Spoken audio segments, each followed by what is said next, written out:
and welcome to another edition of the Hank Unplugged podcast. We are committed to bringing the most interesting, informative, and inspirational people on the planet, and today is no exception. Someone that I've known for a long time. We've had him on the Bible Answer Man broadcast. We've talked about so many different subjects. Money, greed, and God, eat, feast, fast. I'm trying to think of all the books we talked about. You know, the whole climate hysteria. We talked about that as well. Anyway, my guest is Jay Richards. He's the director. You know, if I go through all his credentials, we're going to have a podcast in and of itself, so I can't do that. But anyway, he's the director of the DeVos Center for Life, Religion, and Family. He's the senior research fellow in religious liberty and civil society at the Heritage Foundation. He's senior fellow at the Discovery Institute. He's executive editor of The Stream. He's an editor, an author, and that of more than a dozen books. One of the books we've talked about on this podcast and on the Bible Answer Man broadcast is Money, Greed, and God, Privileged Planet, Eat, Fast, Feast. But the book I want to talk about today is a book titled The Human Advantage, The Future of American Work in an Age of Smart Machines. Now, Jay has the unique gift of being able to debunk mythology, and he does it in a poignant, powerful fashion, and that's one of the things I want him to do with respect to the AI hysteria that's taking place in our culture today. To give us a proper perspective on what we have to fear and what we don't have to fear. Jay has contributed many articles to the Christian Research Journal. For example, everything you need to know about the cult of wokeism, its impact on Western civilization. He sort of synthesizes in an article in our journal, upcoming journal, Gender Ideologies Attack on Our Humanity. Jay has provided poignant testimony for SB 99 to the Senate Judicial Committee, in which he dismantled woke gender ideology. And one of the things he says in his article that impacted not only me, but many of our staff members is he talked about the greatest assault on human nature that has ever been devised or imagined. And that is gender-affirming care ideology. And of course, that's a euphemism for hormones and surgical mutilation. But at any rate, I'm just delighted, Jay, to have you on this podcast. I appreciate what you are doing. Your testimony before the Senate Judiciary Committee was incredibly powerful. I saw people. I was actually not watching you. I was watching the people behind you, and I could see their consternation because you were bringing up realities that they probably never really considered before. Yeah, I mean, this is, Hank, first of all, it's great to be with you again, but this is a very, very dark topic. And I stepped into this gender ideology debate because I just got so upset about it. I mean, there really wasn't any other explanation for it. I mean, I had been exploring, as you just mentioned there in the intro, the kind of philosophical precursors to this. And in fact, there's a relationship between the artificial intelligence debate, so-called transhumanism, and gender ideology. If I was going to boil it down, at least to anthropology, if you say, okay, so if we're going to just focus on the kind of the view of the human person, well, the truth about the human person is that we are created, I say, as we talk about Jesus being fully human and fully divine, humans are fully material and fully spiritual at the same time. We're both of these things. And if you don't get that, if you can't sort of comprehend and accommodate the compound fact of the human person as material and spiritual, you're gonna split off. You're gonna go in one extreme or the other, or you're going to be schizophrenic. And so that's what you get with gender ideology. People don't quite realize what's happening with this. I mean, gender ideology, as it's come to be sort of concretized in American higher education and unfortunately in secondary and primary education, is the claim that what you really are is this internal subjective state, this self-reflective thing called a gender identity that's independent of your body, so that you might have a sex assigned at birth, which is just a social construct, which doctors have sort of looked at you when you were born and they associate you with male or female stereotypes. But that's not what you really are. What you really are is this internal thing called a gender identity. And the only way you can find out, okay, what or who a person really is to ask them. And they might say they're male or female or non-binary or asexual, or, it goes on and on and on. And so that's where you get the idea of gender affirming care. What it's saying is that, okay, the problem is someone, physically looks like a boy and says he's really a girl. The problem isn't that he has a false view of who he is, right, as an embodied being.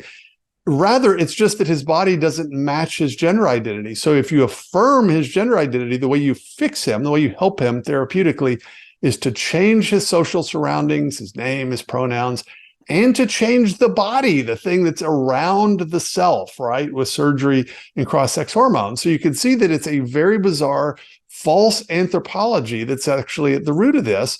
And what's happened? I mean, what's funny is that the people that came up with this were undoubtedly schooled in materialism. So at some level, most of them probably think we're really just a bag of chemicals or blind matter, atoms colliding with atoms. That's all we really are. And yet that doesn't satisfy almost anyone. And so you first get taught materialism, that that's not true. And so rather than embracing the kind of complex whole of the human person, you lurch to the other side. And so no, really, we're just this kind of subjective psychological entity out there independent of the body.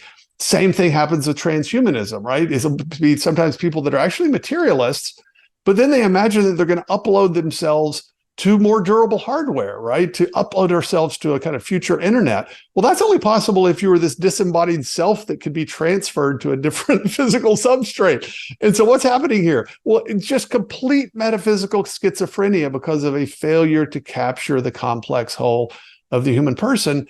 And it's coming home to roost now in gender ideology in the minds and bodies of children, because that's what makes this so toxic. It's one thing if Ray Kurzweil at the Google Corporation wants to fantasize about uploading himself to the internet, in his mind. It's not going to happen. It's another thing to teach children they might be born in the wrong body and might need hormones and transition surgery in order to fix that problem. That's what gender ideology is, and I can't conceive of a greater attack on the human person and on civilization, because it attacks the human person. It also attacks us at the source of our blessing, in which God told us to be fruitful and multiply, right? Which requires the sexual binary. So it attacks all those things. So it's attack on the person, on the family, on children, and civilization itself. And it's just not something we can sit idly by and allow to prosper in our culture. What's interesting about this, Jay, is that it has not only embedded itself into already woke industries, but I was just looking at Chick-fil-A the other day, and I knew Truett Cathy, the founder of Chick-fil-A. I have great respect for the organization, for the president of the organization, and so forth. But now they have a director of what I call DIE, diversity, inclusion, and equity. And you think, how is this possible to embed that in the midst of a Christian worldview? I mean, the mission statement is overtly Christian, and that's embedded into that mission statement when it is diversity, for example, is a good thing, but not the way in which it is posited in woke ideology. Inclusion is a good thing, but is a Christian included? Is a Christian worldview included? Equal outcomes, equal opportunities. Well, we love equal opportunity, but equal outcomes? Right. Or equity. So you have this strong arm tactic that's now embedded itself even in Christian organizations. And I should say Christian industries in this case, but I suppose that I'm interested in in your perspective of what can be done about that, because let's say Chick-fil-A, and I don't mean to make an example of them, but let's say that Chick-fil-A says, we're not going to go along with this. We're not going to hire a director of diversity, inclusion, and equity. Their supply lines are going to dry up. Their bottom line is going to evaporate. I mean, they're not going to be able to do any good, either nutritionally or in terms of market capital and so forth. They're not going to be able to protect their investors. What do you do? Well, and so there's several things there, Hank. I mean, one thing, as you said, I honestly think some organizations, including Christian ministries, that will get into the DEI stuff, they think, well, those are good terms, and we'll just sort of invest them with our own meaning. That's sort of what they imagine, right? Is we'll do it, but we're going to define it in sort of Christian terms. That's not how this stuff works. So they find very quickly is no, actually, we have very precise meanings for these terms. And many corporations, including, I suspect, Chick-fil-A, that get into this, they're not into the kind of woke critical theory that inspires these things, which is really a form of a kind of conflict theory that's really just a kind of cultural wrecking ball more than anything else. They just are worried about their bottom line. And what's happened is that very, very large financial institutions like BlackRock, massive, think of these as sort of bundlers of capital in the trillions of dollars, in which the funding from lots of different investors can either, come your way or be withdrawn from you.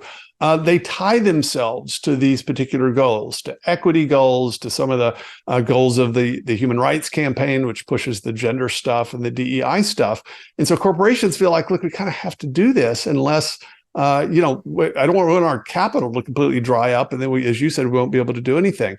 The way we stop it is first by raising the awareness of the American people about what exactly is happening, and in particular Christians who ought to be able to discern the dangers in this at the beginning. It seems like it's everywhere and it's already infiltrated all of our institutions, and in a sense it has. But here's the thing, is that most of that infiltration happened when people didn't realize what was actually happening. They didn't actually realize what diversity, equity, and inclusion meant, for instance. Most people still don't actually know how gender ideology is being taught to kids.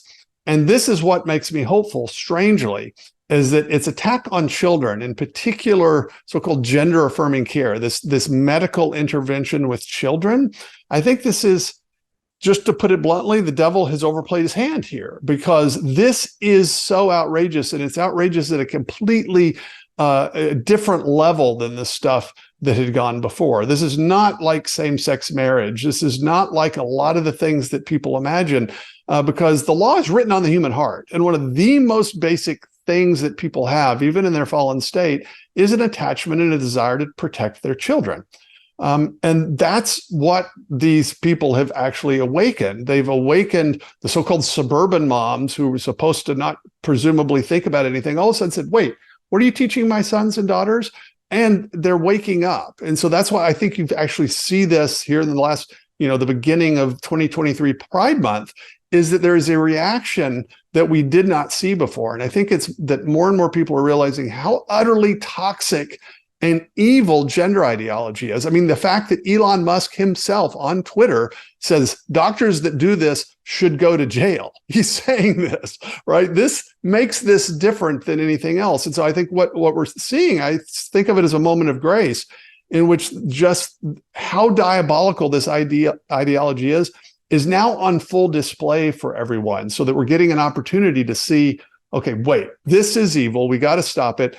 And secondarily, how did we get here in the first place? This didn't drop out of the sky. This came because of particular cultural ideas that had been developing. And so I honestly feel like it's an opportunity, right? God sometimes gives us a glimpse of where we're going and the catastrophe down the line ahead of time so that we have a chance to turn back. That's how I see this particular battle. That's very encouraging. That's one of the things I notice about you is you're always looking at the glass half full as opposed to half empty. You're seeing the silver lining, and in this case, you're saying the devil overplayed his hand.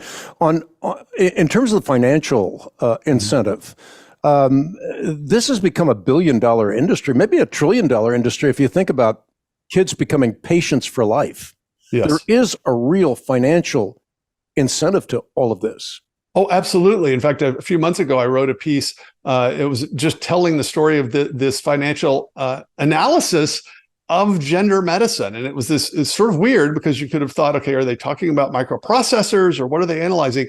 And it was simply an analysis of the likely growth in this industry over time. And the report was saying, well, it turns out there's the customer base for these procedures has grown exponentially over the last few years and promises to grow even more.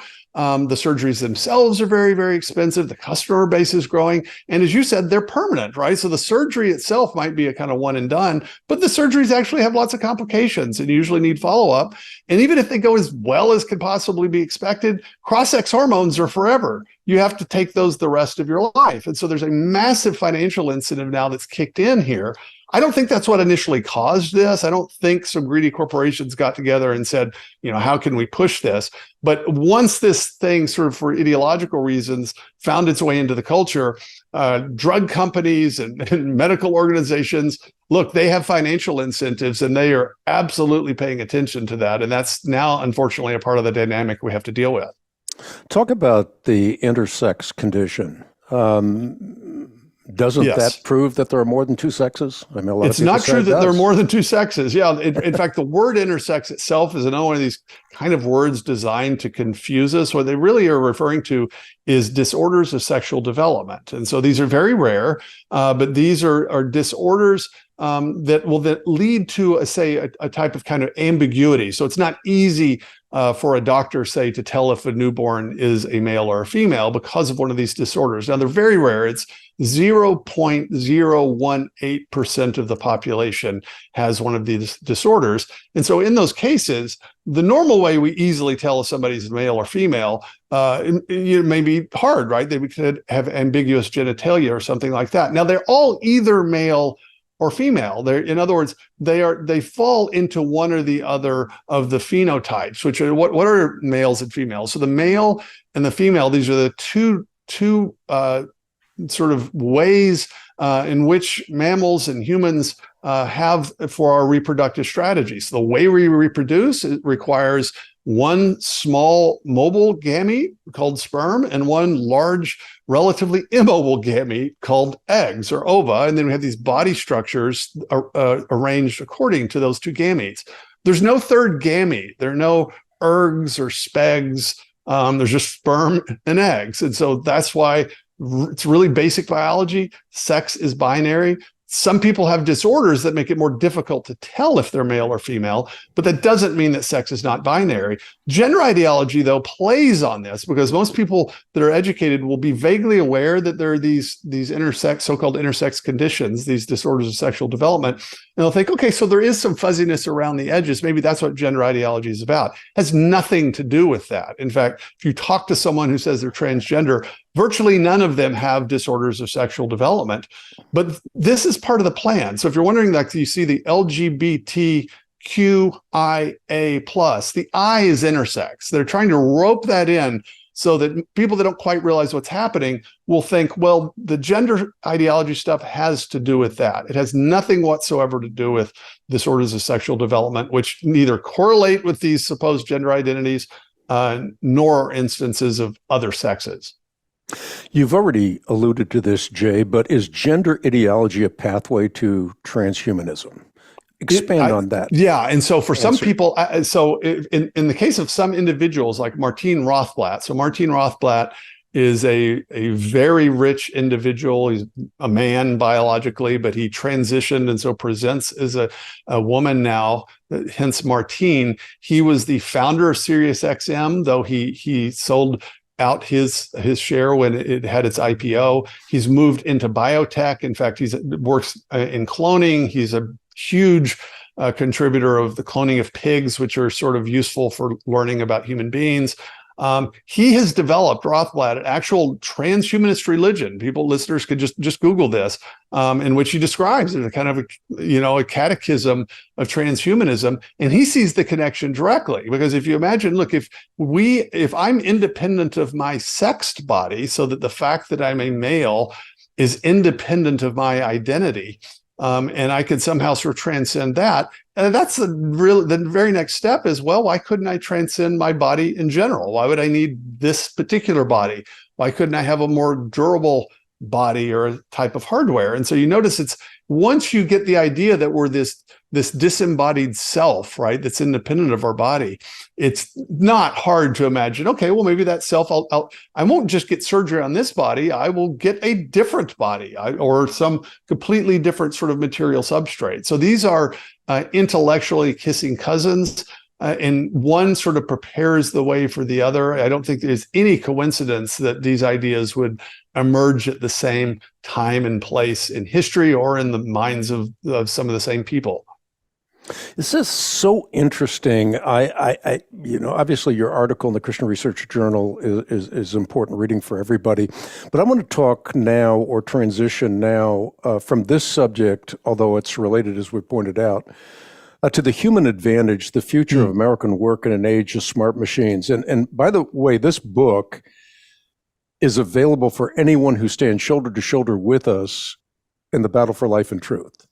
I read this book some time ago, and then I started rereading it when I heard about all the AI hysteria. I thought, I got to go back and see what Jay has to say about this. And I wonder if Jay's changed his opinion. I went back and read this book, and it reminded me that you are on the cusp of exploding mythology. You're taking current myths, the worst of all is the materialist myth, and we'll get into that a little later.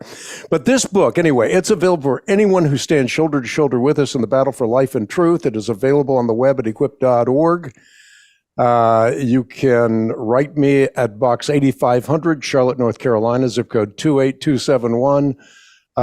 This is an important book to read, and I think it's an important book to read not only about AI, but about AI hysteria, meaning when you read this book, you come to a proper valuation of things and you say, whoa, this may be the cusp of something very significant in terms of possibilities, limitless possibilities. So anyway, I want to talk about this book.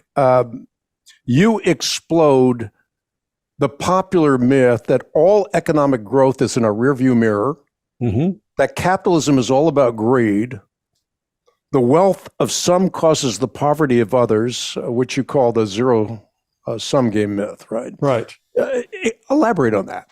Well, all of these myths actually, again, they tie back to a false view of the human person. This is something that's sort of surprising, and this is, been a theme of my work for many years, is that a correct understanding of the human person is necessary for understanding human society, for understanding what's best for us, and for understanding economics. Economics is the study of the way in which humans buy and sell and exchange goods and services and information, usually in a context of scarcity. So the way we interact, and how we produce wealth and create wealth and value for each other and for ourselves. So you got to understand what the human person is to be able to get that. But unfortunately, people often, even Christians, when they're thinking about economics, they think like materialists. So they imagine wealth, for instance, as if it's just this fixed amount of material stuff. It's like a pie, right? And if pie is a finite physical thing, somebody gets a third of the pie, they're going to leave less for the rest of us. So you want to sort of divide it up equally. Of course, that's not how wealth in an economy is. Wealth grows because we actually create value and wealth that was not there before, using the material world that God has given us. And so all those things are really, really important when we come to think about all these issues. And they're important when we come to think about technology and this particularly hip technology called artificial intelligence. On the one hand, because I think we should always think about technology as an extension of human creativity. We don't have technology without human beings. We're the ones that create that. But in the case of artificial intelligence, you have actually a couple of other myths involved because of the word itself. So I think artificial intelligence is the greatest marketing coup ever devised by man, because if somebody had called this complex sorting algorithms, right? Statistical sorting algorithms. That's just like you just go right to sleep. But that's actually what these are. These are just sorting algorithms that sort according to particular rules, different data, and things like that. They're not agents. They don't choose things. They don't know things. They're not conscious. And we've gotten that in our heads so that we think of computers and we think about artificial intelligence. Well, it's artificial right now, but at some point it's going to get complex enough that it's going to wake up and it's going to be like us. That's a false view of actually just what's happening in the technology. But it also is related to a false anthropology, because people often think of humans ourselves as machines. So you think, well, if we're just complex machines, especially if you're a materialist, we're just complex machines. We're sort of blind matter in motion, natural selection, sort of culling random variations over time. We became conscious and became agents. So who's to say that these machines that we're designing to be smart won't also become conscious? So if we're machines and we're conscious, what's the problem?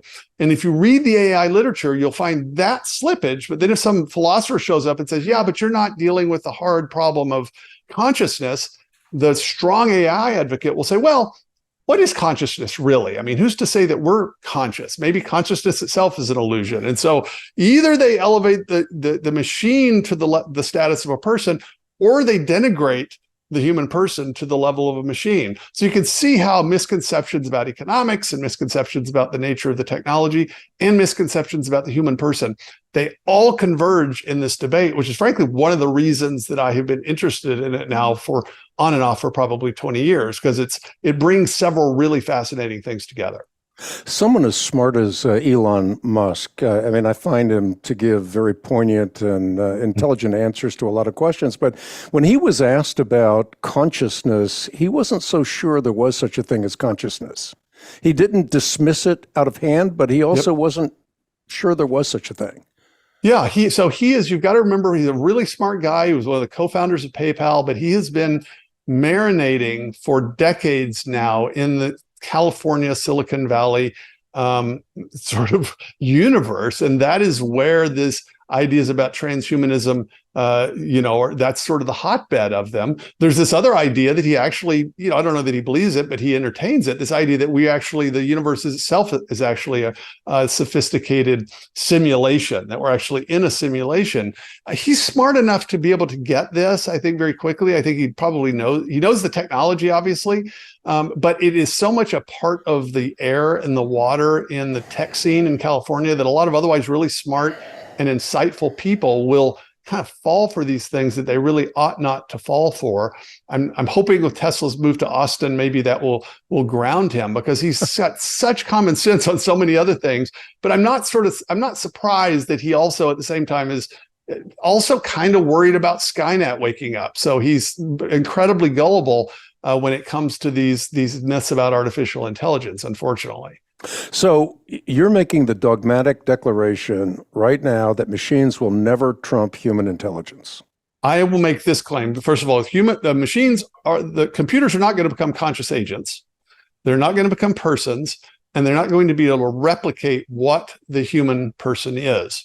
Am I saying that machines can't do things better than humans? No, of course not, because wheelbarrows carry things more than I can carry, right? A tractor is stronger than I am.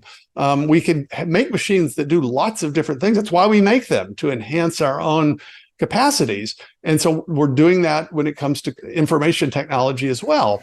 What we're not doing is replicating what the human person is. We're mimicking certain things that humans do, just like, a calculator. Once you've got a calculator that can do arithmetic, it's going to do it more quickly than we do. It's not doing it like we do it, but it's doing a function that intelligent things do. It doesn't follow that we're thereby going to make these things that can genuinely replace us, because they're just completely different kinds of things. They're machines. We're animals and persons and intelligent agents. Those are not the same kinds of things. And you don't get intelligent agents just by building a fancy, faster machine. It's really a category error. I'm more than happy to continue predicting that Skynet's not waking up. Google is not going to create an intelligent agent. We have things to worry about. That's not one of the things that we need to worry about. So what about chess? This is something you mentioned in the book. Yes. Can a machine ever outwit a human being in chess in the ultimate sense? Or will the human being always have an advantage over the machine? No, honestly, if the purpose of chess in this case, right, is just to sort of win, to checkmate, and to beat an opponent, we've had machines that could do that since 1995, right? I mean, IBM did this. We managed to create a machine that by running enough calculations could beat the world's greatest chess player. But that's because it's something that can be reduced to a system of rules, right? And so in some ways, it was bound to happen once we got a computer that was fast enough that could run through lots of different calculations. We don't do that, though. Human chess players, they don't run through all of the millions of possibilities, right? They do this sort of thing in a different way. And so, yeah, it actually turns out wasn't as hard as we thought it was to create a chess program that could beat really good chess players. It doesn't follow that it replaced chess players. What's happened is that chess competitions now involve, they're called centaurs, in which you have human-machine hybrids in which the great chess players actually use the machines. And so they compete using those machines. This is just as building race cars didn't replace track, right? It's just that we race cars with people driving them. And so I think that's really the way to think of it. If you think of technology as a prosthesis for our bodies and for our minds, you're going to be less likely to imagine that they're going to replace us because this technology depends upon us. Now, it does have a feedback. It affects us once we create it. Smartphones, for instance, the second everybody had a smartphone, that had huge psychological and cultural implications that we're still trying to work out. Nevertheless, we're the ones that created those things. They did not create us. And you got to keep that in mind and get sort of focus on what the technology actually is, not on what we've seen and imagined because of sci-fi literature, which is a lot of what people are worried about is honestly animated by what we've seen in movies and what we've read in science fiction. You're stimulating me to so many different questions. I'm thinking right now about the fact that we moved from Southern California to Charlotte, North Carolina in 2003. 2007, the first iPhone came out. So 4 years after we moved, and that's almost incomprehensible to me as I think about it right now. But what I wanted to ask you about is the fact that you can I'm going to go to Africa here in a few weeks' time. You go to Africa, you can find someone quite literally in a loincloth with billions, maybe trillions of dollars of technology in their loincloth or their pocket. Yeah, or at least technology that would have been worth trillions of dollars a few decades ago. Yeah. And yet, exactly, many people in villages without running water, not just in Africa, but in Asia and Latin America, will still have cell phones. That's an extraordinary thing. And it globalizes the economy and the human population in a way that we've just never experienced before, for good or for ill, because people are now, it's at least a third of the population is effectively connected to this kind of one thing at roughly the speed of light and at very high fidelity, so that we can talk to each other thousands of miles away from each other with HD video. That's just a completely new thing in human civilization that we're just beginning, I think, to reckon with. And I don't pretend that it's all wonderful and rainbows and unicorns. All these things are mixed blessings. The printing press was a mixed blessing. Learning to read as a human population was a mixed blessing. Probably caused us to have poorer memories and more nearsightedness. But that's what this is. This isn't like some fundamentally different kind of thing. It's still technology that we've developed that can enhance us, that can also debase us. And it's going to be up to us to decide, okay, which way that's going to go. But we shouldn't spend all of our mental energy focused on things that just aren't going to happen. And computers waking up and becoming conscious, it's just not going to happen. So whatever we have to worry about in the world, let's not spend our energy on that. Yeah, so talking about the glass being half full as opposed to half empty, which is a trademark for you, you look at the opportunities when the agrarian society morphed into the industrial age, and then the industrial age into the information age. You're saying that there are tributaries of opportunity that are unfathomable. Absolutely. Just think how crazy it was. So 200 years ago, about 5% of the American population was doing something other than farming. But 90 or 95% of the population were farming or had these sort of direct livelihood connected to the farming industry. Well, now it's less than 2%. And yet we can easily, if we wanted to, we could produce enough food to feed the entire world. That's the result of innovation and enterprise and entrepreneurship and societies that allow us to accrete wealth and value rather than to destroy it, and technology, which has allowed us to produce more and more with less and less. And when things are going badly in culture and in the economy, it's hard not to focus on that. But I always encourage people, look at the kind of long-term century scales of these sorts of things. It's absolutely astounding. So we went from almost everyone for most of human history being involved in agriculture all the way up to a few hundred years ago. Cut that in half by 1900. It was at about 50%, and now it's a tiny percentage. And that doesn't, now 99% of the population are not unemployed, right? They're doing something else. Most of what we're doing now, people couldn't have imagined 100 years ago. It's not like these jobs were out there waiting. They emerged from a kind of sort of new stage of our technological development, and that's where we are now. And I can tell you, if you sort of study the history of technology, every one of these inflection points, people freaked out because you see some of the awful things. It's actually easier in some ways to see the awful things than to imagine what could be coming around, just around the bend. And that's honestly, I think, more than anything, I want especially Christians to be kind of cultural analysts and interpreters, and to understand what's happening, and also to be able to use these things for good rather than ill. Because I think the temptation for a lot of Christians, you see the just proliferation of technology, is to think, okay, well, this is just bad, and so we're not actually a part of the process of interpreting and using it properly. But the first step to using it properly is understanding what's exactly happening. Yeah, we're losing our seat at the table. I want to read something from your book. It's a paragraph. Bear with me. I hope it's important for the audience, but it has to do with Moravec's paradox. I love the way you illustrate this. So I'm going to read a paragraph from your book. When I pick up a wine glass, I fill it with Pinot Noir, or in my case, Chardonnay. Then I hand it to my wife. The action relies on complex feedback among my mind, eyes, and fingers. I know how fragile the wine glass and the wine bottle are, and I adjust my grip based on input from my fingers. I rely on my sense of balance and direction.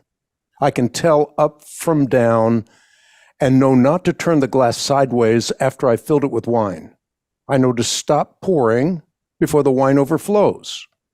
No matter the size of the glass, I can easily hand it to my wife and decide to let it go once I feel and see that she has a firm grip on it. I can't say how I do any of this. I don't follow a set of rules in my head. I just do it. But the computational and engineering resources needed to replicate these feats in a machine are so vast that we haven't managed to do it yet. Robots excel in structured environments, not unstructured ones. This is Moravec's paradox. Yeah. It bears unpacking. It does. And it's named after a famous robotics professor named Hans Moravec. But the idea is that we actually find it easier to automate and to replicate with machines intellectual tasks that we think should be hard, accounting and complex, math functions and calculations, chess playing. That's actually much easier than replicating what human beings, every 3-year-old can do with his or her body in 3-dimensional space. That is something that's, and he says that's a paradox. As you would imagine, well, the machines, the first things those are going to take care of is the housekeepers, right? They're not going to be any housekeepers because we're going to have, Rosie from the Jetsons is going to be the housekeeper. Well, guess what? Here we are. We've got machines that can build unbelievably complex machines and microprocessors. There are no rosy housekeepers, and that's Moravec's paradox. The things you'd think would be easy are hard, and the things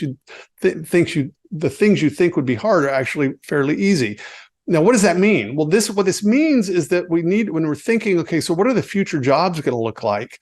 we need to take account of this, so that there's a bunch of stuff that people were doing in the 20th century that was sort of low skill work that's easily automated. And in fact, some of the socialists at the time in the 19th century, they would look at factories with assembly lines and where people were just doing the same repetitive thing over and over and said, this is not dignified for human persons. They're doing the work of a machine or of a beast.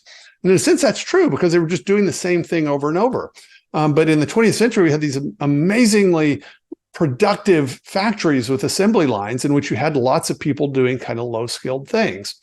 Now we feel bad because a lot of those sort of factory towns have now disappeared, in part because of disruptions from trade with China, which is one issue, but also because they become much more automated, so that our manufacturing sector is actually much more productive per worker than it was even a decade or 2 decades ago because of automation.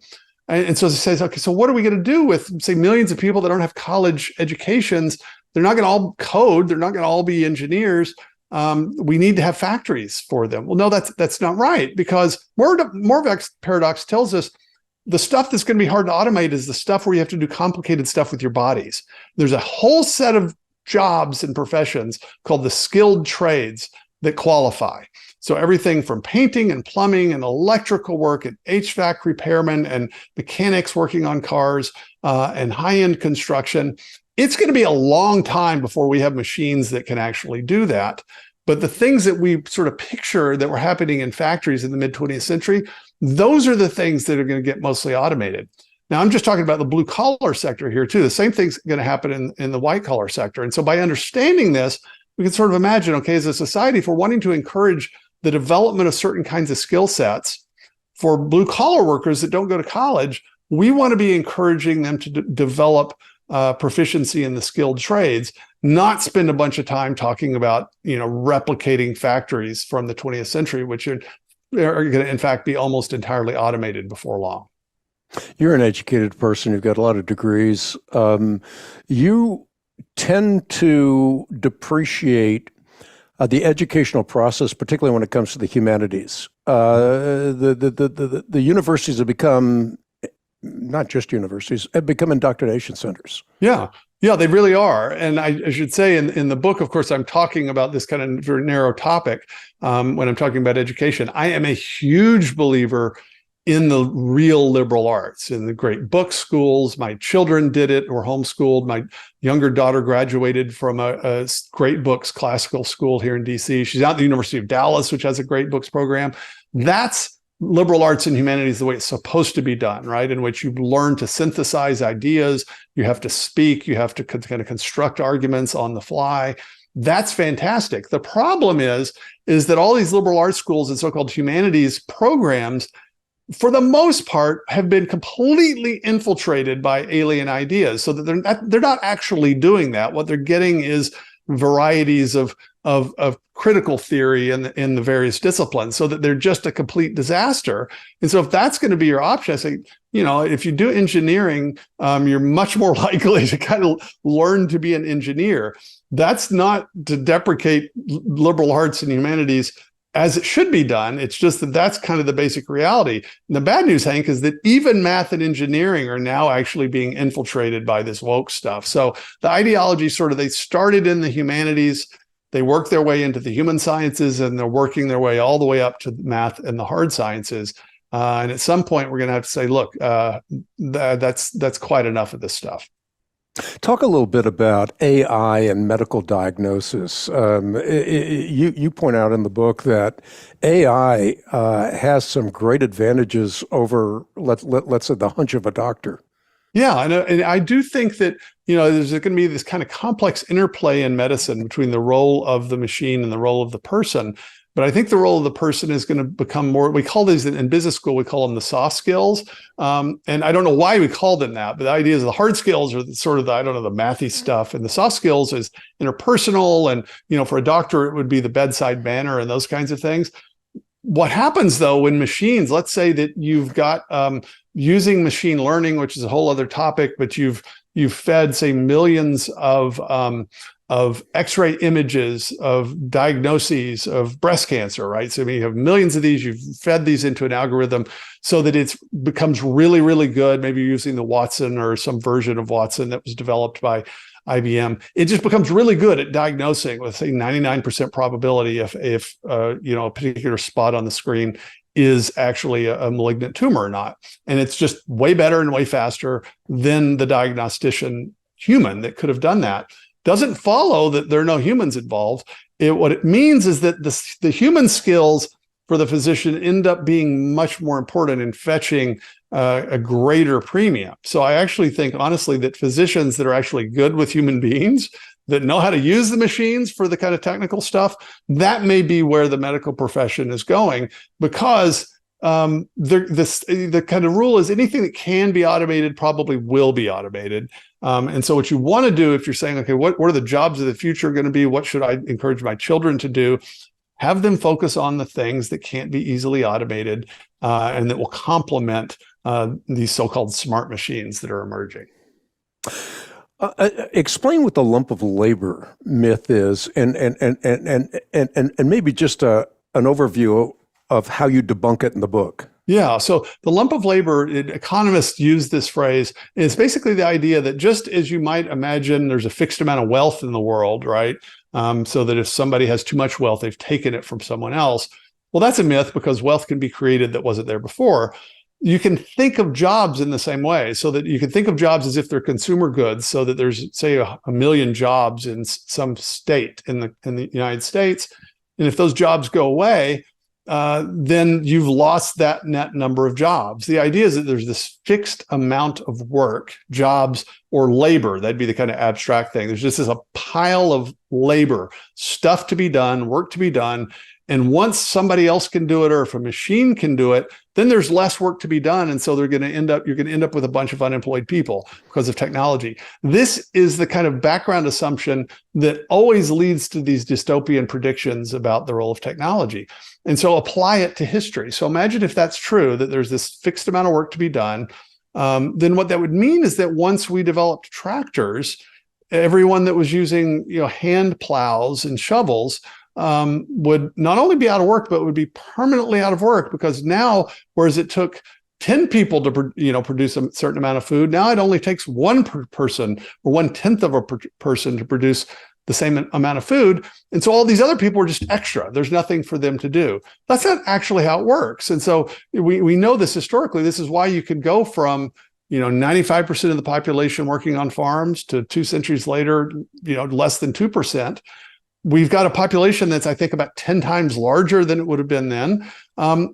And yet it's not like 99.9% of the population is unemployed. We're doing completely different things at a much sort of higher standard of living. That's what actually happens. Technology, it does do this. It absolutely can displace a particular way of doing something at the moment. So as soon as there are tractors, there's a lot of ways of farming that are suddenly obsolete. It doesn't mean there's nothing else for anyone to do. It's that it turns out they will do new things that are not yet imagined. Now, who imagines those? Who creates those new jobs, those new ways of working? Well, that's the role of the entrepreneur. They anticipate other needs and wants that people could have, given the kind of new set of technology, the new set of opportunities.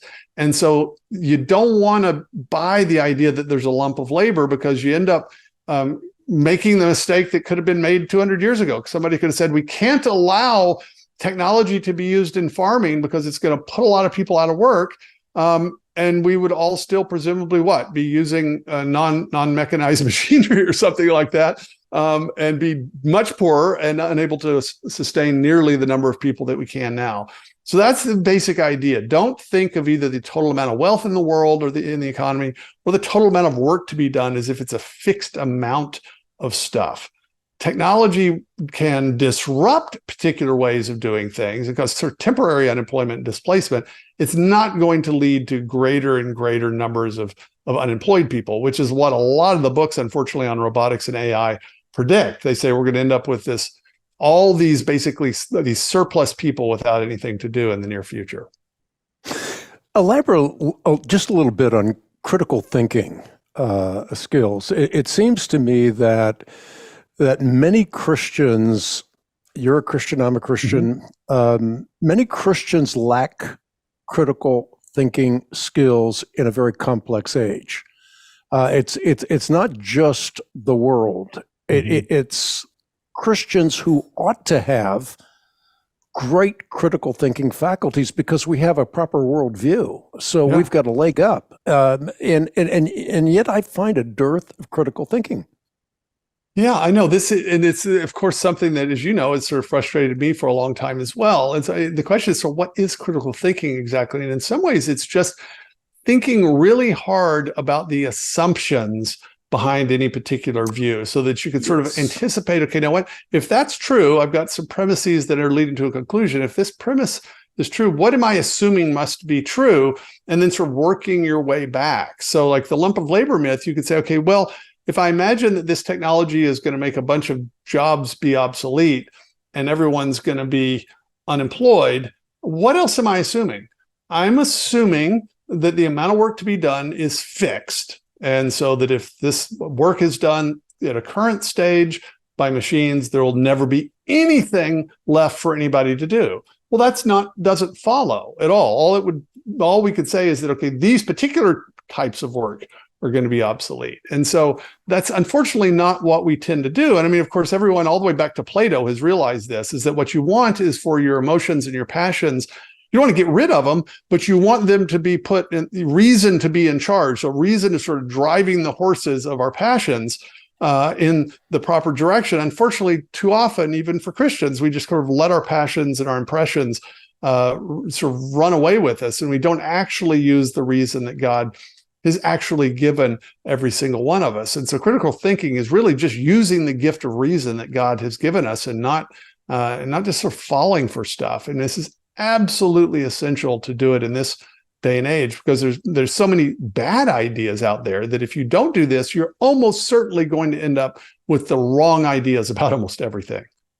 Yeah, you give some keys: spurn myths, which you just alluded to, reject bad advice, debunk bad philosophy, prepare rather than panic. And you elaborate on those virtues in the Human Advantage, the book itself. You say the key to the future is human virtue. What is virtue, and why do you think it's so important? Well, so virtue, I'm just sort of assuming the kind of biblical and Aristotelian and Thomistic analysis of this, that virtue is the result of habits in which we sort of choose to do the right and the good over and over and over. So it's a willed thing. It's not just not the automated thing. The fact that I'm hungry right now is not the result of virtue. It's just a kind of bodily function. But if I show up on time, if I'm showing up on time, that is because I have practiced over time, intentionally leaving on time so that I will be punctual and not be late. And then if you do that enough, it becomes a habit. So in other words, you kind of do it automatically, without thinking about it. So it starts out as a willed thing that I had to do, even though I didn't want to. Then it becomes something I kind of do automatically. If I keep doing it, it works its way down into my being, so that I'm now just a punctual person. And it's no longer effortful. Then it's a virtue. It's not just a habit. It's not just a thing I'm forcing myself to do because of a New Year's resolution. It's a virtue. And it turns out, for economic prosperity and for a healthy life, for a happy life in the robust sense, the flourishing life, you need a certain types of virtues, both natural virtues. Eating properly is a natural virtue. It's not a sort of supernatural virtue. Then, of course, also the supernatural virtues of love and faith and hope. All those things, is a matter of habituating those things in ourselves. And we know this about children. We just know that you got to get kids used to doing stuff over and over, and then it works its way down into our system. Now, we happen to know now, because we've studied the brain in more detail, that there's this thing called neuroplasticity. And if you do things over and over, it builds up particular neural pathways, so that we, by our choices over and over in our habits, can actually sort of rewire our brains, right? So we go from the will to the physical structure of our brains, which I think is actually, that's just a confirmation of this idea that we're spiritual beings. We have agency and freedom and will, and we are also material beings that have bodies. Why do you spend so much time on virtue in a book that has to do with whether or not machines are going to replace men? Here's why. Because, of course, from what I just mentioned, virtue starts with habits, and habits start with will. And so consciously chosen actions for a purpose, they're indirected, right? In which you choose to do something for a purpose. Machines cannot do that. Machines do not have foresight. They don't have agency, right? They don't have thoughts in which they could say, okay, I'm here and I want to go there. I choose to go here, even though I'd kind of like to go here. I'm going to choose to do this. That is the exclusive jurisdiction of intelligent agents. That is what distinguishes, this is one of the major things that distinguishes human beings from machines, is that we're agents. And so if you focus on the right virtues, what you're doing is you're basically focusing on what economists would call our comparative advantage over machines. These are things not only that will always do better, but that in fact machines don't even have access to. Machines don't have access to virtue in the same way. And so that's kind of the top line lesson of my book, or the piece of advice. Focus on the stuff that's uniquely human, and that's, if you're worried about jobs, that's uniquely human and that will contribute to the sort of economic flourishing of others. And you're gonna have a place in the global economy, no matter how high tech it is, because machines aren't ever going to be able to do that. But the economy and everyone else is still going to need that. That's kind of the idea. And so I ended up sort of diagnosing, okay, here are the features of the information economy, and then here are the virtues that correspond to those features that I argue we should really focus our attention on. Let's talk about some of those virtues. Courage, for example. What is courage from your perspective? How do you delineate that in the book? Well, courage is being willing to act even in the possibility of failure. So courage is not the absence of fear, and it's not just doing something stupid and impetuous. It's acting for a purpose, but acting for a purpose even in with the possibility of failure. So it's sort of, it's a golden mean between cowardice on the one hand and impetuosity on the other, in which you just sort of stupidly do things. Now, why is courage so important in an information economy? Well, it's important because there's very, very rapid change. Information technology, unlike, say the agricultural economy that lasted for thousands of years, in which change was very slow because of things like Moore's law, in which you get exponential growth, not just in microprocessors, but in storage devices and network technology and fiber optic cables. Stuff changes really, really quickly. And so what that means is that, unlike most of history in which industries might exist for hundreds of years, we're entering a time in which you'll get radically new industries that will emerge. They'll really be the thing for a while and then they'll disappear. So there's a lot of disruption. And so because of that, that means that if you can sort of train yourself not to be overly risk averse, but to be willing to try things and fail, that is a very, very valuable asset. Whereas it might be that a kind of overly conservative disposition of just wanting always to do the same thing and do the thing that your dad did and that his dad did and his granddad did, that might have been useful in a time in which change was very, very slow. But actually a willingness to take risks and to try things, even if you fail, and then if you fail, trying something else purposively and intelligently, that ends up being one of those virtues that's really optimized for the information age, in which change is going to and disruption happen very, very quickly. And Apple's the quintessential example.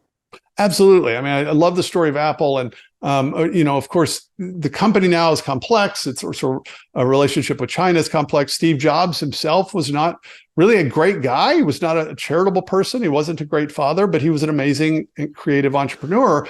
And we now, when you think about Apple as one of the most valuable companies, in fact, I think it's the most valuable brand in the world, certainly in the top three. We think of it now because of its amazing success. Certainly the Mac, I've got a MacBook Pro I'm using right now, but the iPhone in particular. But of course, they had the Lisa computer, and they had a couple, if you know the history of Apple, just complete disasters that nobody really remembers. But Steve Jobs was willing to try things. Purposively poured himself into it. One point, people that are old enough may remember he was actually booted out of Apple, and then he came back. And it's a perfect example. Now, a lot of times, anybody that reads the entrepreneur literature will always get this little lesson. Okay, you want to be willing to fail and fail and fail again. Well, that's not the lesson, because of course you can just keep failing, right? You kind of keep stupidly failing. And so you want to be willing to fail, and that's courage, but you also need to be able to learn from failure and to improve from every experience. And that's what the Apple Corporation has done so far, certainly what Steve Jobs did. And I think there's a lesson there for us. And so the virtues that I talk about in the book, they sort of they stack one on top of each other so that you optimize yourself for the information age in a particular sort of job situation. And in fact, this is actually a course that we use. I taught for many years at Catholic University. There's a course on this now for students of entrepreneurship to kind of learn to develop these things. And I really do think we all imagine, okay, I need to get a master's degree in coding or something like that, which, hey, that's great if you can do it. But in fact, there are these virtues, these very human qualities that I think are actually going to be the things that are more important to prosper economically. One of the virtues that you underline in the book, which I thought was just brilliant, is the virtue of anti-fragility. Yes, and anti-fragility actually falls on, it's layered on top of courage. So what is anti-fragility? Well, the term is from Nicholas Nassim Taleb, his book, Anti-Fragile. And here's the idea of anti-fragile. It's a weird sort of word, but we tend to think of things as being either strong, as rigid, or fragile. So something's breakable and brittle. So it's something like a piece of china. It's really easy to break, or it's something strong and hard, like a piece of thick steel or rebar. And so we imagine those are the two options. So what's anti-fragile? Well, anti-fragile is the asset or the virtue or the property of actually getting stronger or better when perturbed or disturbed. You say, well, what is like that? Well, China's not like that. Or crystal glass is not like that. Steel's not like that. Steel doesn't just get stronger when it's disturbed. Organisms are like that. So organisms, as long as they're disturbed within a kind of the proper range, actually improve. I mean, anyone that lifts weights knows this. And so the purpose of lifting weights is initially, you're actually sort of tearing micro tears in your muscles.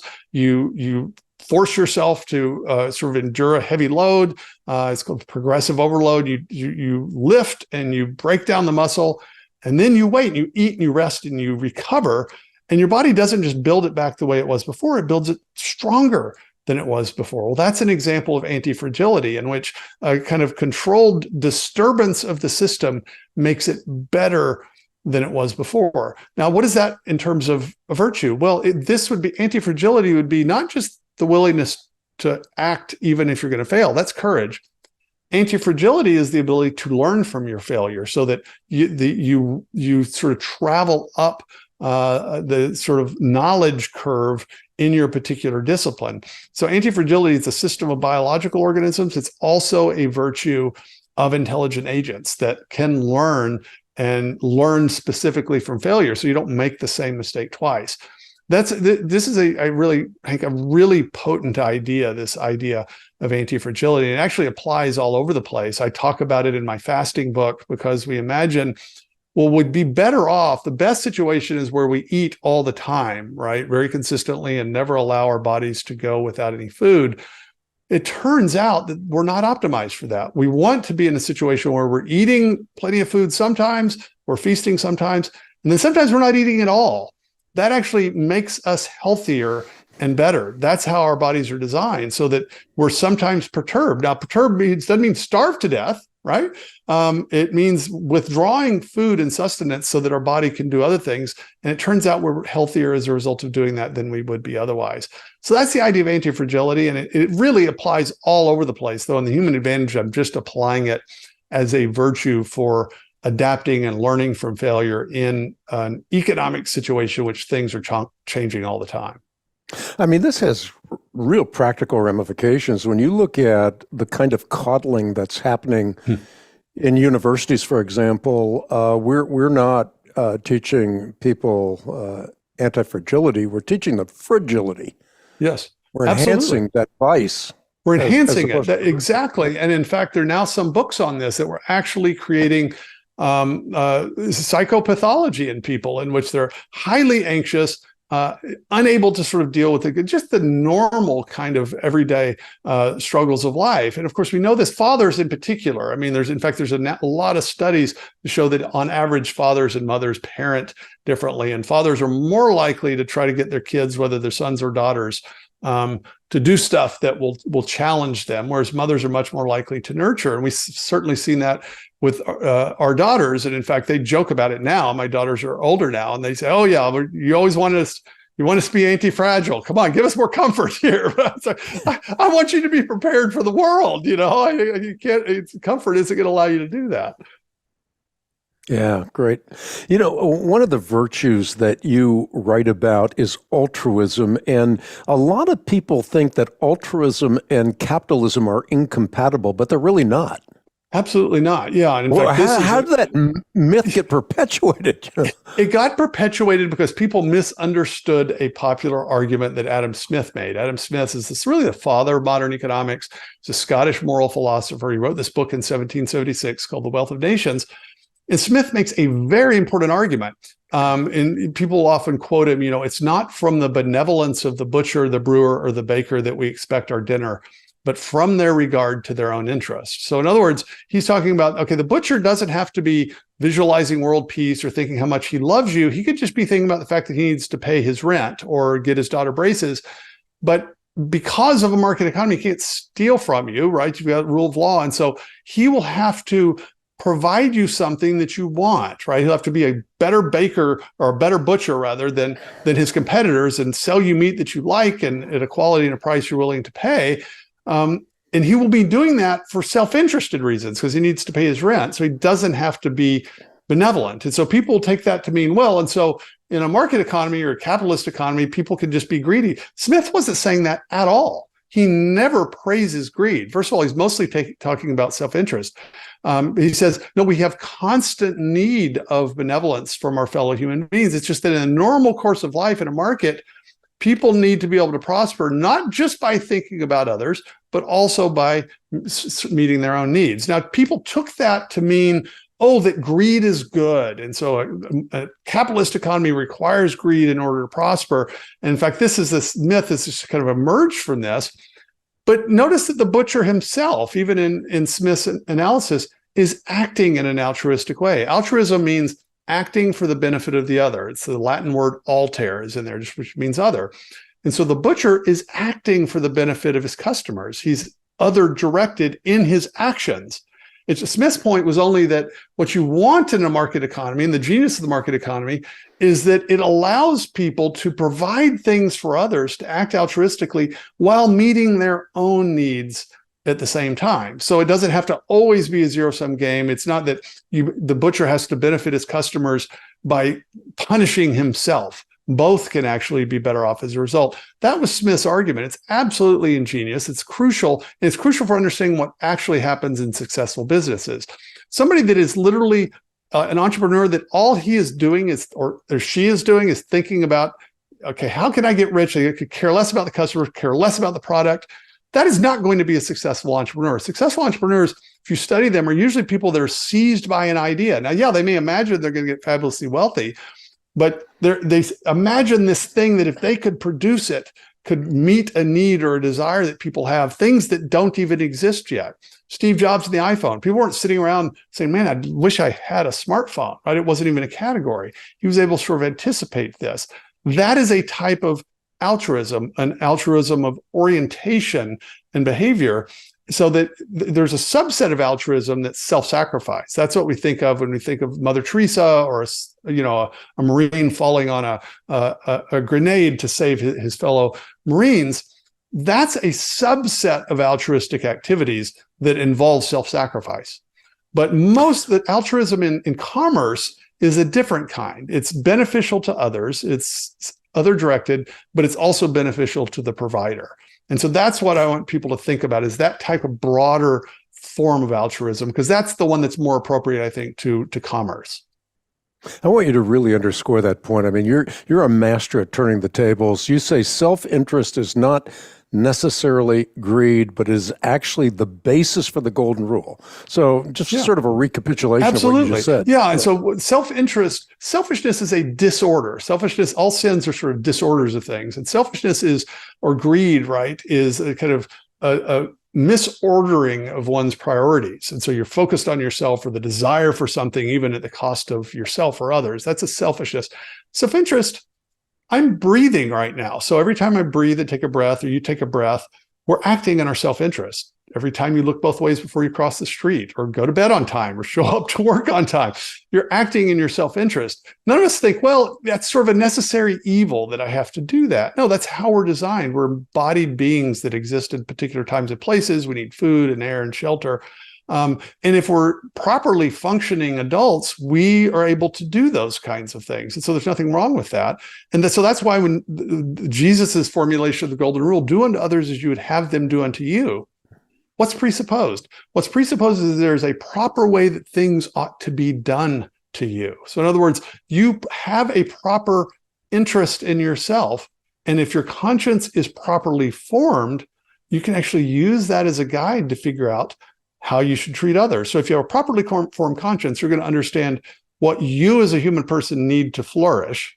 And then once you realize that, you can say, okay, now, so because I need this to flourish, other people need that as well. But notice you can't even do that sort of moral calculation unless there's a proper interest that you have.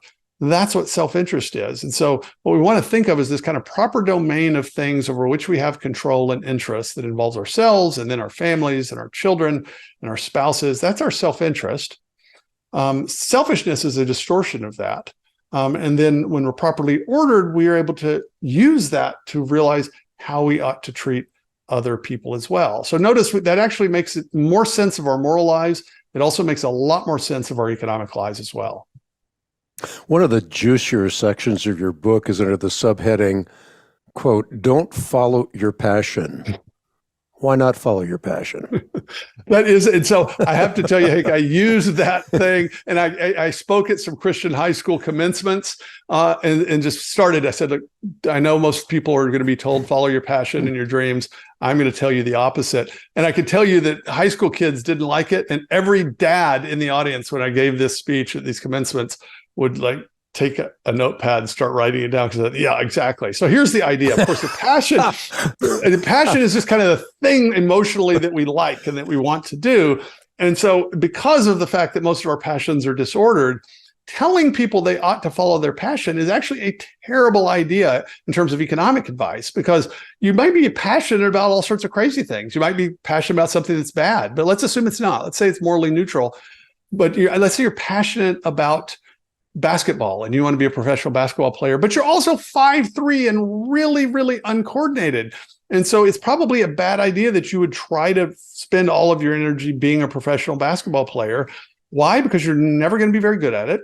And if that's sort of job advice, you're not going to be able to make a living at it. What you want to do is find the kind of overlap. If you had a Venn diagram of the things that you're good at, the things that you could be good at, so that you're sort of naturally gifted to do, the things that you could improve, and the things that if you did could actually provide needs for others, and also provide for your needs. Because that's any kind of economically valuable activity is going to be something in which you're producing value for yourself and for others. And when you find those things, my argument is that what you actually do is you find your calling. Most of us don't actually know. God doesn't give us a call on the red phone and tell us, okay, this is exactly what you're supposed to do. We find our calling by kind of testing in this way. But what you'll find is that people that do this, that are really, really happy with their jobs and their professions, that feel fulfilled, it always involves value creation. And it may be doing something really, really boring. I tell the story of Mike Rowe of Dirty Jobs, tells the story about this guy that was a septic tank company. Well, nobody woke up and said, my calling is to clean septic tanks, right? But he found a way to do it, and he loved doing it because he's got good at it and he's creating value for other people. That's actually what happened. And so my argument is, find what you could be good at that can provide value for others. You will find your calling, and your passions will follow. They will build upon that if you do that. Notice that's kind of the path of virtue. Whereas if you just start out with whatever kind of suits your fancy, you may not find that. It may be something you love to do, but you're not ever going to make a living at it. And so you're never going to create value doing it. And so the best it could ever be would be a kind of self-indulgent hobby. So that's the idea. But of course, it's not, my argument isn't, go find a job that you're miserable doing because that's just what you're supposed to do. That's not the claim at all. It's that if you do this a different way, you will find the thing that you're actually genuinely in a sustained way passionate about that will also allow you to create value for others. And that's when you find your true flourishing economically. We can't leave this one alone. You say, as career advice, follow your passion implies one of three things. One, what you want to do right now will match that someone will pay you to do, or match what someone will pay you to do. Two, people ought to pay you to do whatever you want to do. And three, people should be forced to pay you to do whatever you want to do. And you say dumb, dumber, and then evil. Yes, evil, exactly. So people should force you, like, look, okay, I wanted to be a rock singer, right? I will confess, this is an idea, but I would probably, let's say I'm just not any good at it. I can carry a tune, but let's say I'm terrible. But if that's your passion, right, and you're supposed to follow it, in order to actually make a living doing that, you'd have to force people to pay you to do it, because nobody's going to do it voluntarily. And so you're basically, that's slavery, right? When you force somebody's labor to do something, that's a form of slavery. And so that's kind of working it out economically. That's crazy. Now, of course, you're never going to be in a situation to be able to force somebody to pay you to be a rock singer. And so what you're going to end up doing is probably either advocating policies that are terrible economically, or just never actually finding your calling and never finding a way to create value for others, and so value for yourself economically. And that's a bad thing, because I think God, he created Adam and Eve.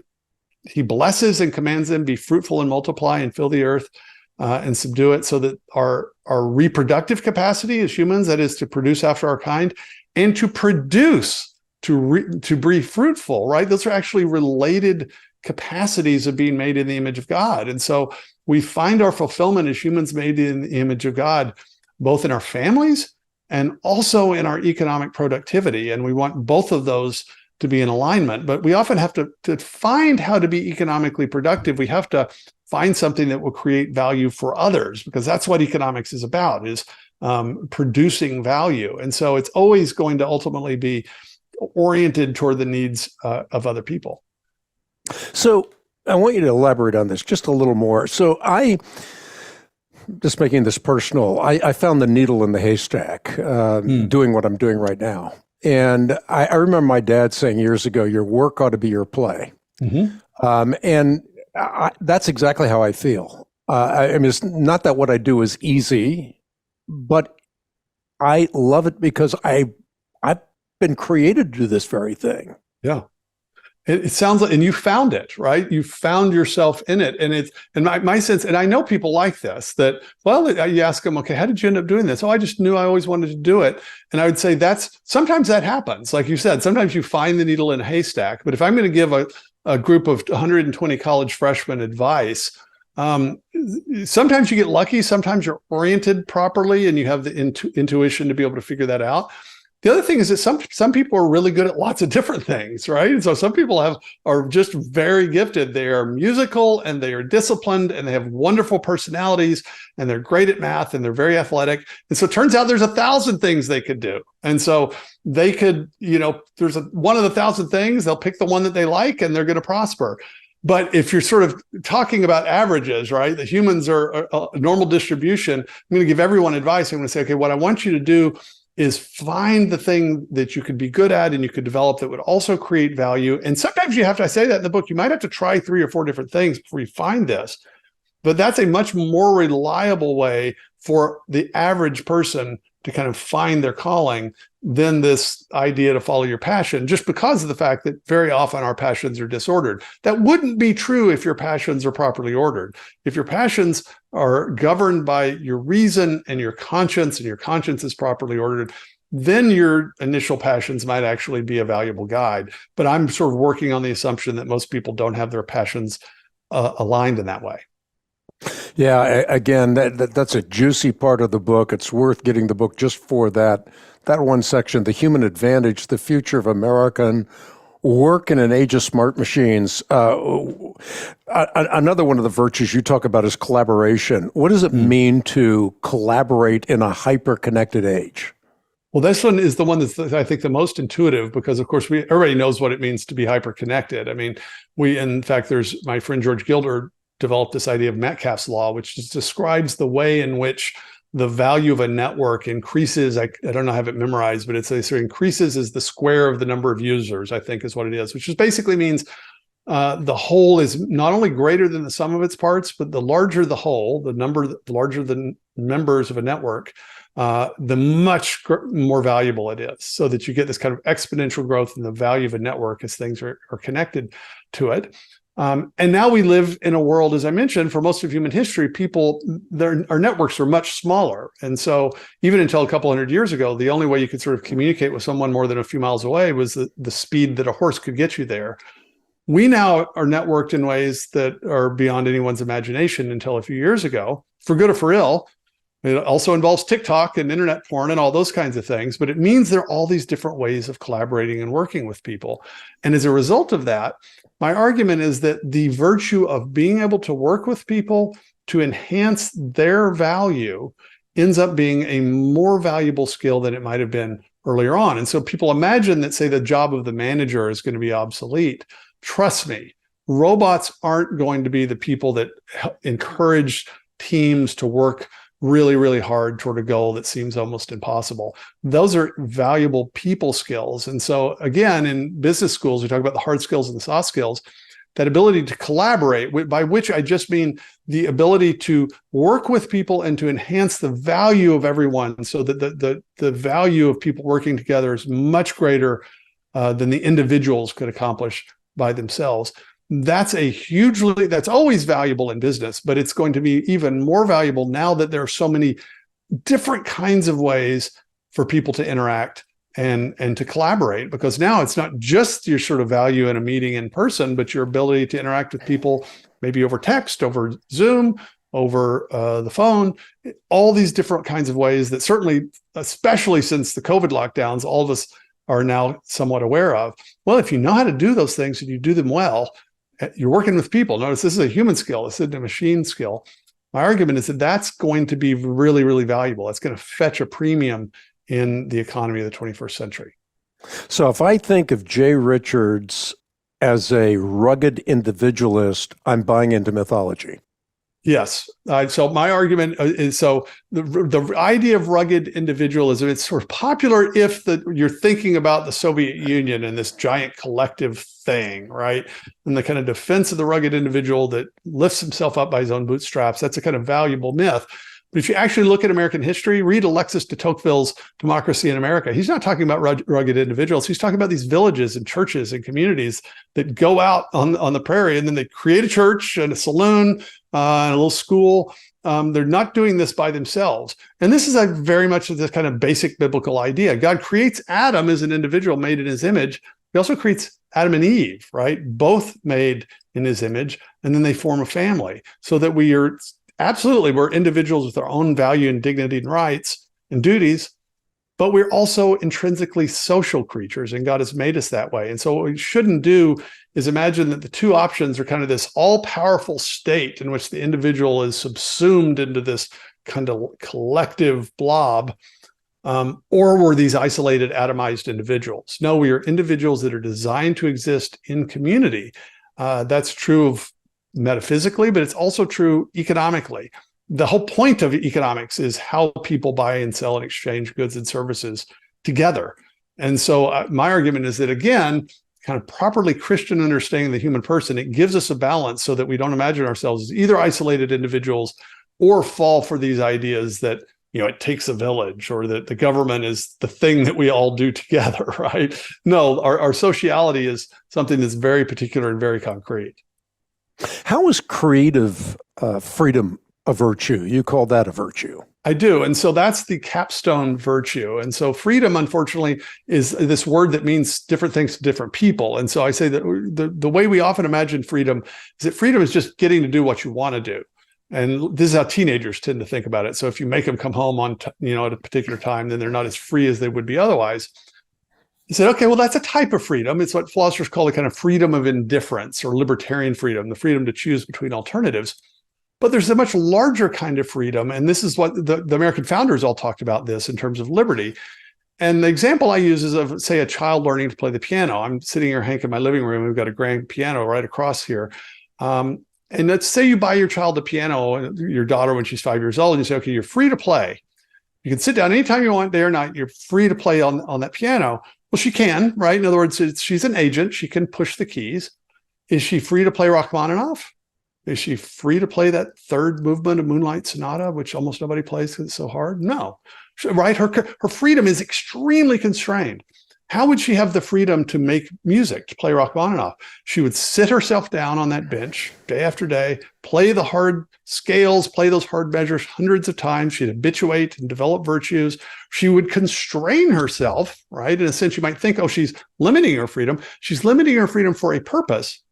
And what it's going to do is it's going to open up a wider range of freedom to be able to make music. That's what I call creative freedom. It's a self-constraint of your options for a particular purpose.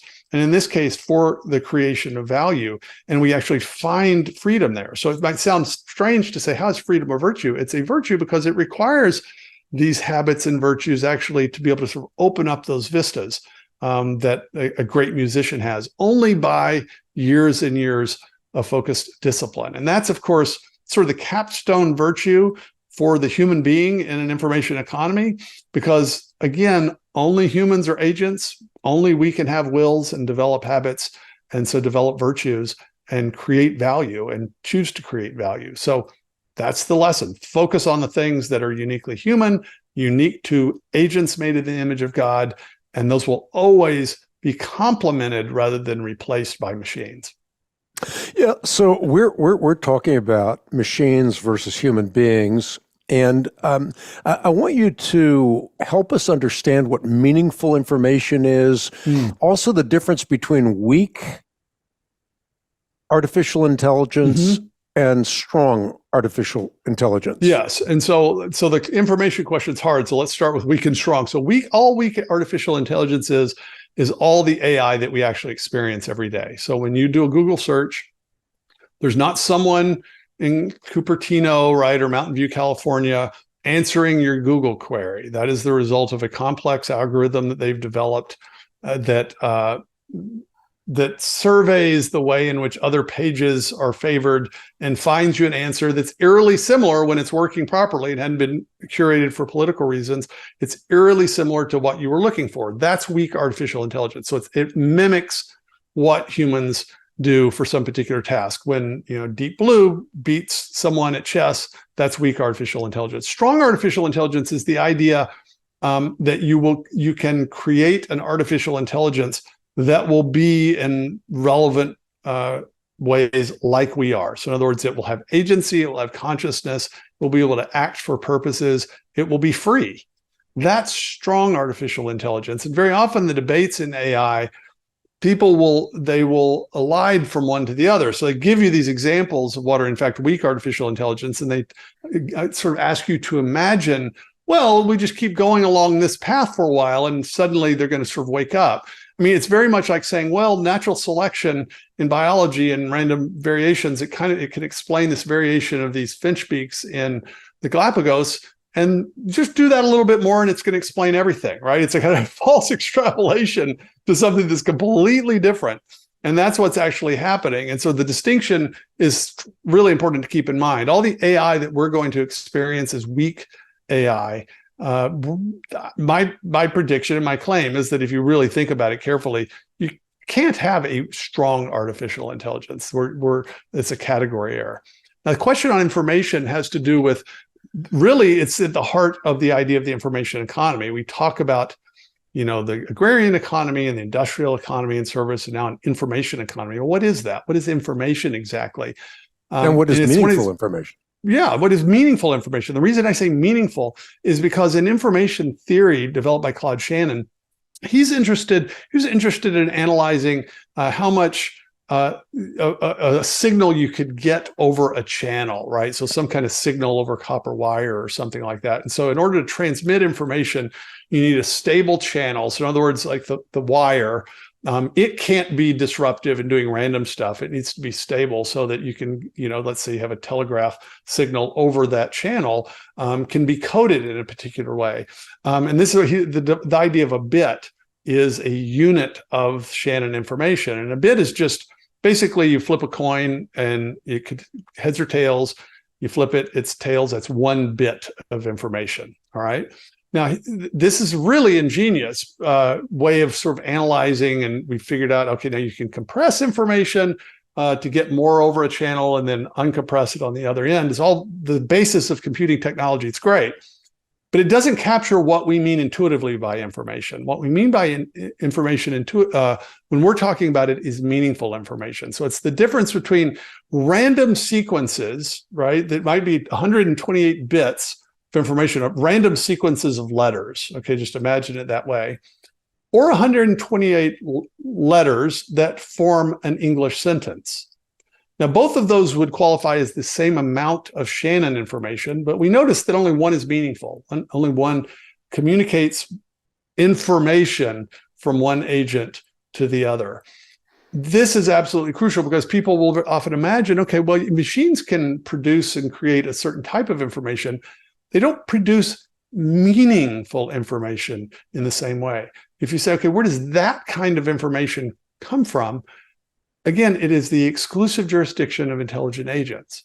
The example I use in the book, and I think I got it from my friend Steve Meyer, is of the Victoria Harbor. When you go into the inner harbor of Victoria in British Columbia in the summer, at least, the side of the kind of grassy hill, right when you pull up near the provincial parliament building, there's an arrangement of begonia flowers, red and yellow, that say, "Welcome to Victoria." And so what's the information there? Well, you might say, okay, well, was it in the seeds or in the flowers? Is it in the properties of the flowers? Is it a kind of physical property? It could be deterministically derived. Well, no, of course not, because the seeds can be arranged in lots of different ways.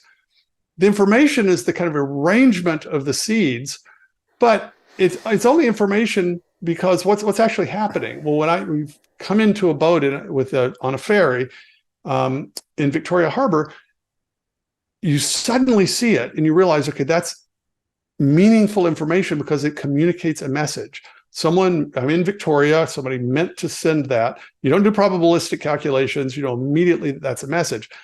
So what the machines can do is all the kind of physical stuff, and they can transmit the message. They are not the source of the message, of the meaning. And that's what's actually important. So we're going to develop machines that can transmit and can crunch and can vary with complex sort of design algorithms, the kinds of information that we produce. So they're elaborating what we produce, but the unique, meaningful information that we produce of value will always come back to an intelligent agent, to a human being.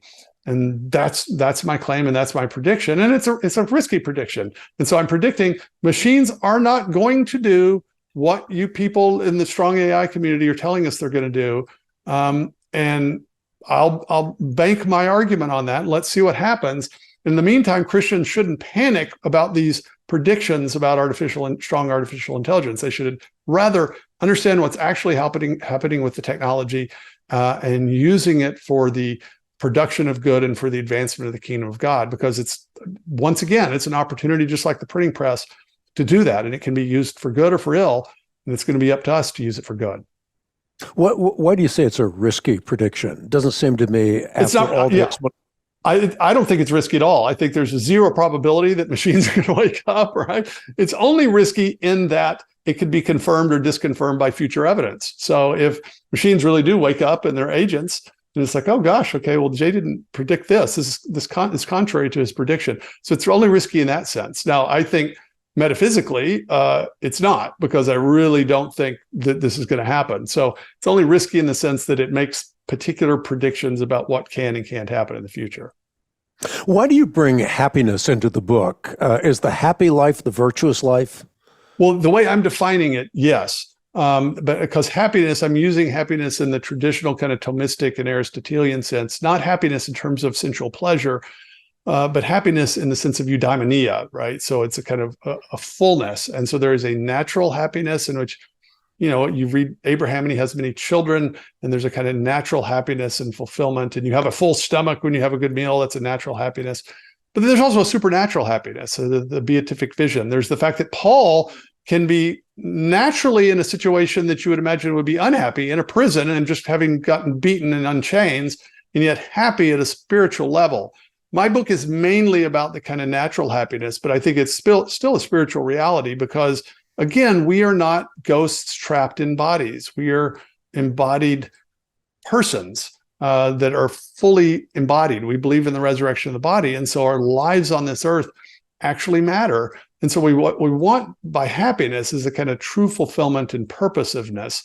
That's the type of happiness, and it's much broader and more complex than the kind of narrow, sensual pleasure that we often use when we use happiness. But it's sad, but the word happy in English has unfortunately been kind of made vulgar. But I think that I just honestly think the answer to that is to recover it. And that's what, if you study the kind of literature on the so-called American dream and happiness, it's never about sensual pleasure. It's always about sort of finding your purpose and being able to raise your family and live a peaceful and fulfilling life. I want you to talk just a few moments about regulation. So many people are talking about the need to regulate AI.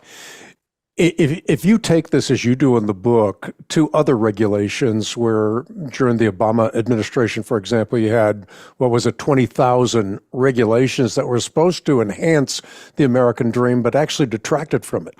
Yeah. And so, I mean, of course, it should be clear I'm not an anarchist. I think we need the proper laws and rules and regulations in order to live a fulfilling life. We don't want this sort of state of nature, this law of the jungle.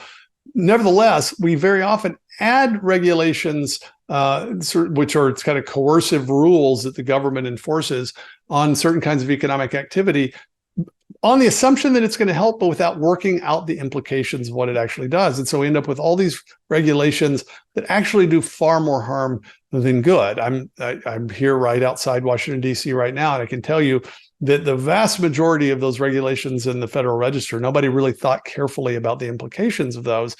And this is one of these things. And so even people like Elon Musk have talked about, well, maybe we need to regulate and control the development of artificial intelligence. But before we even answer, should there be regulation, I want to say, now, why do you think that this should be regulated? And very often what they're saying is they don't want it to become conscious and become Skynet and kill us all off, right? So the very purpose for which they're advocating regulation is based upon this misconception about what the technology is.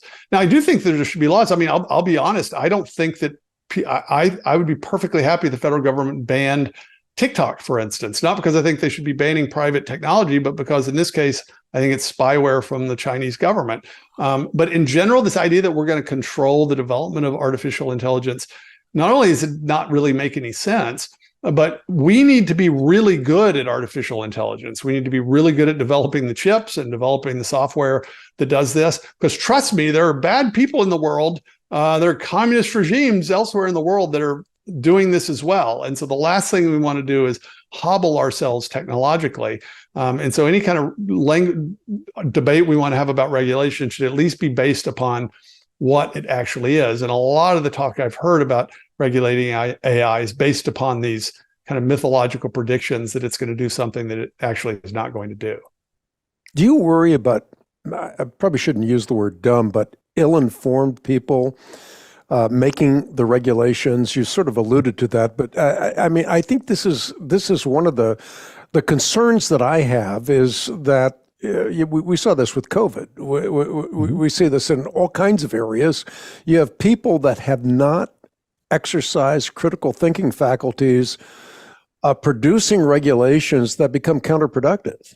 Absolutely. I mean, I assume that's the only way that this could possibly happen. I mean, Hank, in 2013, I wrote a book called Infiltrated, which is at the 5th anniversary of the financial crisis, to kind of assess, okay, what happened in the crisis and what were the regulations? We ended up with this law called Dodd-Frank that actually made the situation worse. The problem was that banks were acting in a particular way and using these particular securities and not assessing the proper risks, in part because some of the big ones knew they'd probably get bailed out if they got into trouble. Turns out that's what happened. Well, Dodd-Frank, rather than saying, okay, no longer are we going to allow banks to think that they're going to get bailed out, we designated these big entities systemically important financial institutions. So we made it official. The very thing that had caused the problem, we made official. That is just, it's not necessarily that people doing this were dumb. It's that they don't understand the implications of what they're doing. And in fact, sometimes really smart people do this stuff, but they're not capable of actually anticipating these things very well. And so that's why I always say, look, assess any regulation. Do the benefits exceed the costs? And are you in the position to be able to anticipate both the benefits and the costs that are coming? Or are you just kind of just guessing it based on your moral intuitions? I suspect, 90% of what we have on the books of the Federal Register would not be there if everyone were forced to exercise that kind of intellectual discipline. Yeah, a good summary statement in your book is that all technology is Janus-faced, and that the only antidote to danger is virtue, and that, of course, is why you wrote about the virtues. So the only antidote to the danger of AI would be the virtues. Yeah, exactly. Yeah, I spend a lot more time worrying about what humans are going to do with the technology that we develop than the technology in isolation. It's the fact that we're interconnected is not itself a bad thing, but if we're all vicious, then when everyone's interconnected, we're able to enhance and magnify our viciousness. And I think that's where we want to focus these things. Besides which, we aren't really in control of, we could squelch our own development of technology. We're not going to be able to prevent everybody else in the world from developing technology. Yep. And there are bad actors out there. And so the way that you resist the bad actors in a foreign policy context is by always being able to meet them. So that there's a kind of parity of technological prowess that we will always have. And frankly, I'm worried about the communist government in Beijing, who are, they're a serious country. I worry that maybe we're not. And this idea that we're going to just sort of suppress our own technological development, I think seems really, really foolhardy. Yeah, we've touched on this during the entirety of the podcast, but I think as you do in so many different forums, I think we need to reinforce one thing. You say to fully understand why machines won't replace us, you have to see why materialism is false. I mean, that's at the root of everything, the materialist myth. Absolutely. I mean, so if you imagine that the total amount of wealth in the world that's created is just sort of what we have in front of us, then you're always going to imagine, well, if somebody gets wealthy in an economy, they've extracted wealth from somewhere else. And so that just generates this constant worry that, okay, we need to have exactly equal outcomes because if somebody's a little richer than someone else, they're causing someone else to be poor. That's not how it works in a market economy, or certainly it's not the way it has to work. People can get fabulously wealthy, not by extracting wealth from others, but by creating wealth that wasn't there before. I mean, again, Steve Jobs, not a great guy by most accounts.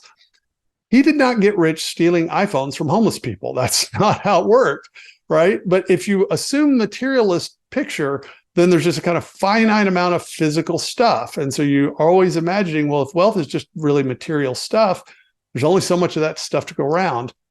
And so breaking out of these kind of economic myths requires in some ways really breaking out of the materialist worldview, which cultivates these things. And I think this is the sort of weird thing, Hank, about the moment in which we live, is that people can be both materialists in one part of their brain, but also like some kind of weird, it's not a Platonism, it's whatever the opposite of this, in which we're just this kind of disembodied soul on the other. And so Martin Rothblatt's probably metaphysically a materialist, and yet he also is imagining that he's going to upload himself to, some future internet at one and the same time. Yeah, and the only way I can account for that is that people at some level down in their souls actually know that we are both spiritual and material, and so even if they kind of officially deny it in their philosophy, they're constantly going back and forth between two opinions. Talking about dangers, I just want to mention Jonathan Turley.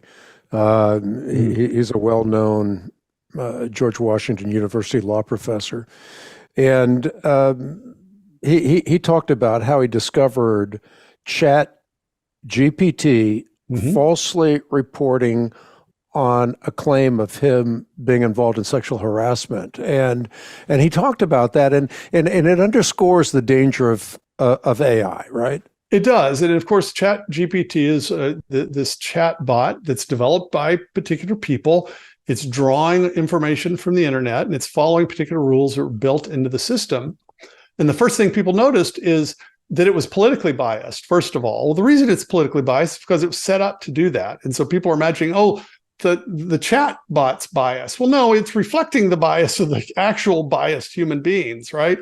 But another thing is it doesn't know what it's doing. I've spent, I think, the last few months sort of using a little bit some of these chat bots, and they're good. And they're actually going to be a significant increase in the value of search engines. They go well beyond that, but they're still working with a finite amount of stuff. They don't have the kind of discernment that you would expect. And so if you get an answer from the Bing AI chatbot, which I think is better than the Chat GPT, you still got to look at the sources, make sure, okay, because it's citing a source. It may be a fake source that somebody set up, right?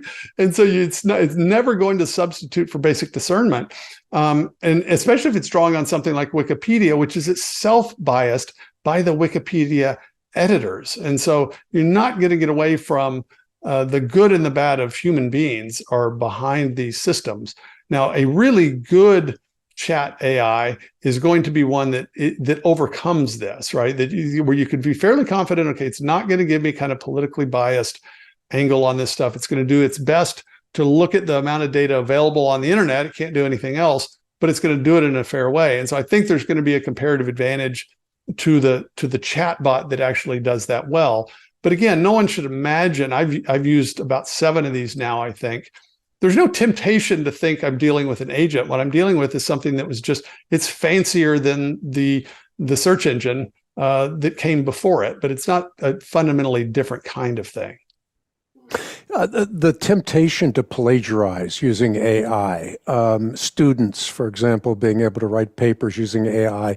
My son, David, I think he typed into the AI, whatever, who is Hank Hanegraaff, and it came up with I thought, gosh, someone in our organization could have written that. Yeah.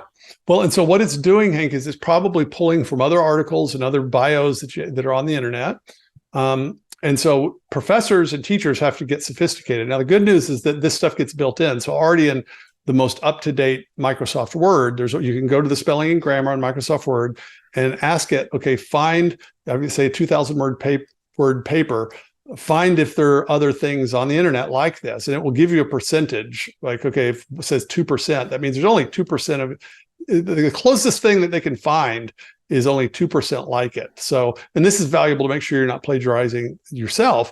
But at Catholic University, we had the same sort of kind of filters in which you filter these things. The problem is they're not going to be able to search for the text once it gets sort of uniquely constructed in these chat bots. And my prediction is that to really test the competency of students, we're going to probably have to move more and more to oral examinations. In fact, back to the kind of gold standard of the seminar liberal arts education, in which the kind of synthesis of ideas extemporaneously on the fly, in which you're speaking them, ends up being the kind of best way to test people, because that can't be replicated. I mean, to cheat on that, the student would have to memorize a heck of a lot of stuff. And then any student that went to that trouble would have been fine taking a test. Yeah. Jay, I love talking to you. I mean, you're a wealth of information on so many different subjects. Sort of a summary statement for this podcast from your book, page 208. Once we have recovered our grasp of who we are, then we will see why we should neither worship our technological future nor dread our technological future. It may distract us, it may ease our burdens, but it need not and it cannot replace us. I think that's a great summary statement for the book. The book is, it's just, I tell you, this book, honestly, there was a lot of hysteria around AI, and I didn't know how to think about it, all aspects of it. So I thought, I got to go back and reread this book. And, it was, like I said, it was the balm of Gilead at that point for me, eased my concern about some of the hysteria. But it's just such a wealth of information, and it's all posited through a Christian worldview, through a Christian lens. Like you say, if you talk about transhumanism or transgenderism with a proper anthropology, everything falls into a proper position. Absolutely. I mean, I think this is one way that you can do apologetics as a Christian, is just to show the explanatory fruitfulness and power of the Christian view of the world. It's not a deductive proof, but say, okay, look, you're thinking of this as a materialist, and look, this is where it's leading you. Try thinking of it as a Christian and see where that leads you. Jay, always a pleasure. Thank you so much. I mean, you're making such an incredible contribution in so many different ways. We're all indebted to you. Thanks so much, Hank. So good to be with you. Thank you. And again, the book, The Human Advantage, it is a must. It is available for anyone who stands shoulder to shoulder with us in the battle for life and truth. You can get your copy on the web at equip.org. You can write me at P.O. Box 8500, Charlotte, North Carolina, zip code 28271. Also, if you enjoyed the podcast, subscribe, rate, review, helps a lot. Thanks for tuning in to this edition of the Hank Unplugged podcast. Look forward to seeing you next time with more.